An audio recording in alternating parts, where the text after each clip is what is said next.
The event is not that uncommon.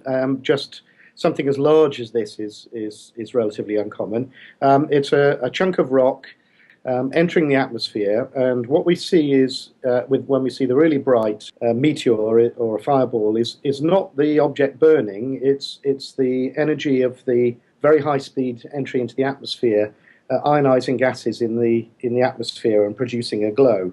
Now, once the thing gets lower down in the atmosphere, which the larger objects will do, then the surface of the rock itself starts to be heated, and you can see some of that. But most of the glow in the atmosphere, as I say, is ionized gas.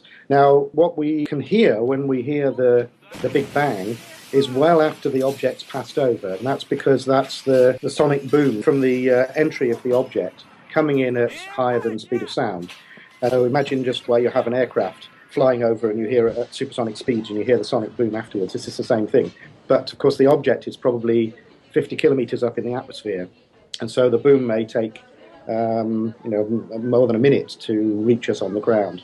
And the damage that's been reported is almost certainly as a result of that sonic boom. Any piece of rock that's coming down will, with an object this size, reach the ground at terminal velocity, so maybe only less than 200 miles an hour. There are some reports of people seeing pieces of rock landing, and if this is a typical kind of entry but just a large version, what you'll find is that there'll be many fragments. There'll be what's called a field.